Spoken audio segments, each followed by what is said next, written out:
The devil will use anyone and anything to get you to stop, to get you off post, to get you distracted, to get you discouraged. He doesn't care. As long as there's an entry point. You may think, man, isn't this person supposed to love me, support me? Isn't this supposed to be? The devil will use anything and anyone to get you to stop. I don't know why we think that there's certain points in certain aspects of this walk that the enemy's like, oh no, that's completely off limits. He is ruthless. He will get anyone and anything as long as there is an access point to get you to stop. Because you making it to the next version of yourself, you making it to a place where God can use you in the way and in the capacity that he wants to use you is not what the devil wants to make sure happens. And so if you can come into agreement with your own doubts, if there's anyone around you who he knows has influence over you, if they can be used, if there's even an inch of entry point, this is why. When Peter came to Jesus, Jesus said to Peter, the Lord rebuke you. Get thee behind me, Satan.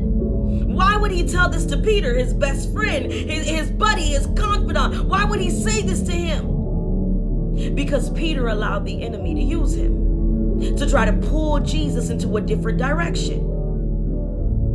The enemy, the devil, will use anything and anyone. And the minute you think that you are not making progress, be prepared for the fiery darts to come from familiar places. Be prepared.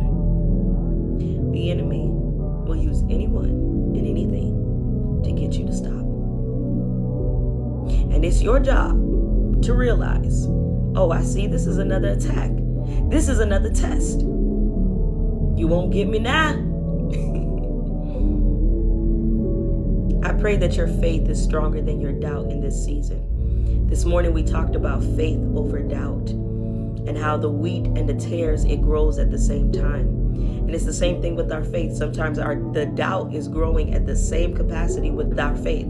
Because the thing is, the enemy saw when you have faith enough to believe to start the thing. He saw when you have faith enough to believe to go after what you really wanted. He saw that faith, and the scripture says that in the middle of the night, the enemy came in and he planted the tares. And it's the same thing with that doubt that came in. Out of nowhere, you were filled with faith, and then out of nowhere, boom, doubt comes in.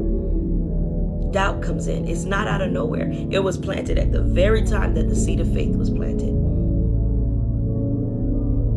But there will come a day that you will have evidence of all that God was doing from the beginning.